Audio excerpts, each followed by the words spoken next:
ಸಿಂಹ ಮಹಾರಾಜ, ಕಾಡಿನ ಜವಾಬ್ದಾರಿ ನೀವ್ ಯಾವಾಗಿಂದ ತಗೊಂಡಿದ್ದೀರೋ ಆವಾಗಿಂದ ಜಂತುಗಳೆಲ್ಲ ತುಂಬಾ ಸಂತೋಷವಾಗಿದೆ.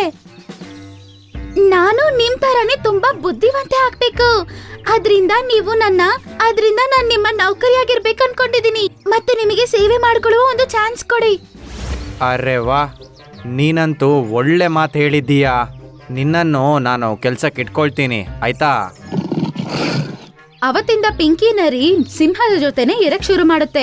ಮತ್ತೆ ದಿನೇ ದಿನೇ ಅದ್ ಮಾಡುವ ತಪ್ಪುಗೆ ಅದನ್ನ ಹೊಗಳ್ತಾ ಇರುತ್ತೆ.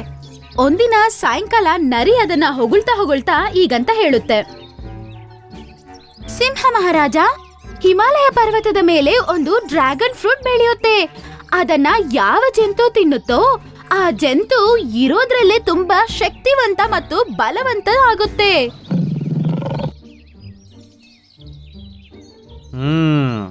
ಹಾಗಾದ್ರೆ ಒಂದು ಕೆಲಸ ಮಾಡು, ಆ ಡ್ರ್ಯಾಗನ್ ಫ್ರೂಟ್ನ ನನಗೆ ನೀನು ತಂದು ಕೊಡ್ಬೇಕೀಗ.